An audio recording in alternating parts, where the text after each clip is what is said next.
ನಮಸ್ಕಾರ ಎಲ್ರಿಗೂ welcome back to my channel. ನಾನಿವತ್ತು ನಿಮಗೆ ದೇಹಕ್ಕೆ ತಂಪು ನೀಡುವಂತಹ ಗಸಗಸೆ ಪಾಯಸ ರೆಸಿಪಿನ ಹೇಗೆ ಮಾಡ್ಕೊಳ್ಳೋದು ಅಂತ ವಿಡಿಯೋನ ಶೇರ್ ಮಾಡ್ಕೊಳ್ತಾ ಇದ್ದೀನಿ. ಈ ರೆಸಿಪಿನ ಮಾಡ್ಕೊಳ್ಳೋದಕ್ಕೆ ಮೊದಲಿಗೆ ಸ್ಟವ್ ಆನ್ ಮಾಡಿಕೊಂಡು ಒಲೆ ಮೇಲೆ ಒಂದು ಪ್ಯಾನ್ ಇಟ್ಕೊಂಡು 2 ಸ್ಪೂನಷ್ಟು ಅಕ್ಕಿನ ಸೇರಿಸ್ಕೊಂಡಿದ್ದೀನಿ. ಹಾಗೆಯೇ ಇದ್ರ ಜೊತೆಗೆ 2 ಸ್ಪೂನಷ್ಟು ಗಸಗಸೆನ ಕೂಡ ಸೇರಿಸ್ಕೊಂಡಿದ್ದೀನಿ.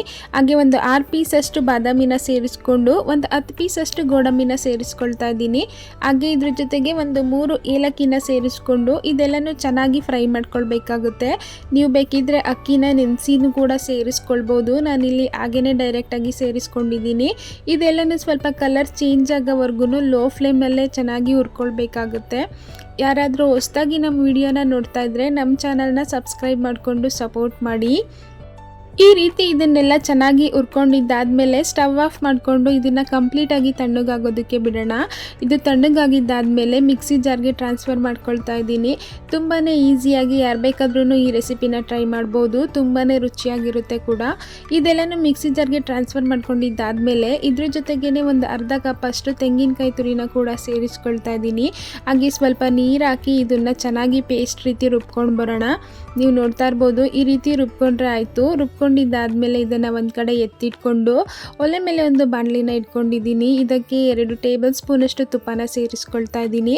ತುಪ್ಪ ಬಿಸಿಯಾಗಿದ್ದಾದಮೇಲೆ ಸ್ವಲ್ಪ ಗೋಡಂಬಿ ದ್ರಾಕ್ಷಿನ ಫ್ರೈ ಮಾಡ್ಕೊಳ್ತಾ ಇದ್ದೀನಿ. ಮೊದಲು ಇಲ್ಲಿ ಸ್ವಲ್ಪ ಗೋಡಂಬಿನ ಸೇರಿಸ್ಕೊಂಡು ಒಂದು ಸ್ವಲ್ಪ ಫ್ರೈ ಆದಮೇಲೆ ಇದ್ರ ಜೊತೆಗೇ ಒಣ ದ್ರಾಕ್ಷಿನ ಸೇರಿಸ್ಕೊಳ್ತಾ ಇದ್ದೀನಿ. ನಿಮಗೆ ಎಷ್ಟು ಬೇಕೋ ಅಷ್ಟು ಡ್ರೈ ಫ್ರೂಟ್ಸನ್ನು ಸೇರಿಸ್ಕೊಂಡು ಚೆನ್ನಾಗಿ ಹುರಿದು ಎತ್ತಿಟ್ಕೊಳ್ಬೋದು. ಈ ರೀತಿ ಸ್ವಲ್ಪ ಕಲರ್ ಚೇಂಜ್ ಆಗೋವರೆಗೂ ಫ್ರೈ ಮಾಡ್ಕೊಂಡಿದ್ದಾದಮೇಲೆ ಇದನ್ನು ಒಂದು ಬೌಲಲ್ಲಿ ಎತ್ತಿಟ್ಕೊಳ್ತಾ ಇದ್ದೀನಿ. ಈಗ ಇದೇ ತುಪ್ಪದ ಮಿಶ್ರಣಕ್ಕೆ ಮೊದಲೇ ಗ್ರೈಂಡ್ ಮಾಡಿ ಇಟ್ಕೊಂಡಿರುವಂತಹ ಪೇಸ್ಟನ್ನು ಸೇರಿಸ್ಕೊಂಡು ಈ ಪೇಸ್ಟ್ನ ಈ ತುಪ್ಪದ ಜೊತೆ ಹೊಂದ್ಕೊಳ್ಳೋವರೆಗೂ ಚೆನ್ನಾಗಿ ಮಿಕ್ಸ್ ಮಾಡ್ಕೊಳ್ಳೋಣ. ಯಾವಾಗಲೂ ಒಂದೇ ಥರ ಪಾಯಸ ಮಾಡ್ಕೊಂಡು ತಿಂದು ಬೇಜಾರಾಗಿದ್ದರೆ ಒಂದ್ಸಲ ಈ ರೀತಿಯಾಗಿ ಗಸಗಸೆ ಪಾಯಸನೂ ಟ್ರೈ ಮಾಡಿ. ತುಂಬಾ ರುಚಿಯಾಗಿರುತ್ತೆ. ಹಾಗೆ ಆರೋಗ್ಯಕ್ಕೂ ಕೂಡ ತುಂಬಾ ಒಳ್ಳೆಯದು. ಈ ರೀತಿ ಚೆನ್ನಾಗಿ ಮಿಕ್ಸ್ ಮಾಡ್ಕೊಂಡಿದ್ದಾದಮೇಲೆ ನಾನು ಇದಕ್ಕೆ ಒಂದು 3/4 ಕಪ್ಪಷ್ಟು ಬೆಲ್ಲನ ಸೇರಿಸ್ಕೊಳ್ತಾ ಇದ್ದೀನಿ. ಬೆಲ್ಲದಲ್ಲಿ ಯಾವುದೇ ರೀತಿ ವೇಸ್ಟೇಜ್ ಇಲ್ಲದೆ ಇರೋ ಕಾರಣ ನಾನು ಡೈರೆಕ್ಟಾಗಿ ಸೇರಿಸ್ಕೊಳ್ತಾ ಇದ್ದೀನಿ. ನೀವೇನಾದರೂ ಕಲ್ಲು ವೇಸ್ಟೇಜ್ ಇದೆ ಅಂತ ಅನಿಸಿದ್ರೆ ಬೆಲ್ಲನ ಸಪ್ರೇಟಾಗಿ ಕರಗಿಸ್ಕೊಂಡು ಫಿಲ್ಟರ್ ಮಾಡಿ ಸೇರಿಸ್ಕೊಳ್ಬೋದು. ಈಗ ಈ ಬೆಲ್ಲನ ಇದರೊಟ್ಟಿಗೆ ಚೆನ್ನಾಗಿ ಮಿಕ್ಸ್ ಮಾಡ್ಕೊಳ್ಳೋಣ. ಎಲ್ಲ ಮಿಕ್ಸ್ ಮಾಡ್ಕೊಂಡಿದ್ದಾದಮೇಲೆ ಈ ಪಾಯಸ ಯಾವ ಕನ್ಸಿಸ್ಟೆನ್ಸಿಲಿ ಬೇಕೋ ಆ ಕನ್ಸಿಸ್ಟೆನ್ಸಿಗೆ ತಕ್ಕಂತೆ ನೀರನ್ನು ಸೇರಿಸ್ಕೊಳ್ಬೇಕಾಗುತ್ತೆ.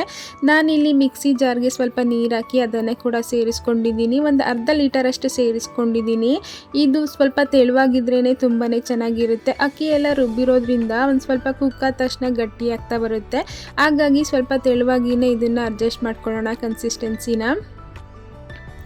ಈಗ ಇದನ್ನು 1-2 ನಿಮಿಷ ಚೆನ್ನಾಗಿ ಕುಕ್ ಮಾಡ್ಕೊಳ್ಳೋಣ. ನೀವು ನೋಡ್ತಾ ಇರ್ಬೋದು, ಇದು ಚೆನ್ನಾಗಿ ಕುಕ್ ಆಗಿದೆ.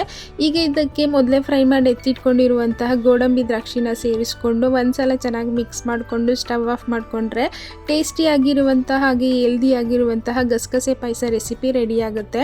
ನೀವು ಮಿಸ್ ಮಾಡದೆ ರೆಸಿಪಿನ ಟ್ರೈ ಮಾಡಿ. ಹಾಗೆ ಈ ರೆಸಿಪಿ ವಿಡಿಯೋ ನಿಮಗೆ ಸ್ವಲ್ಪನಾದರೂ ಇಷ್ಟ ಆಗಿದ್ರೆ like, share, comment and subscribe ಮಾಡ್ಕೊಳ್ಳೋದನ್ನು ಮರಿಬೇಡಿ. ಮತ್ತೆ ಮುಂದಿನ ವಿಡಿಯೋದಲ್ಲಿ ಇನ್ನೊಂದು ಹೊಸ ರೆಸಿಪಿ ಜೊತೆ ಸಿಗ್ತೀನಿ. Thanks for watching.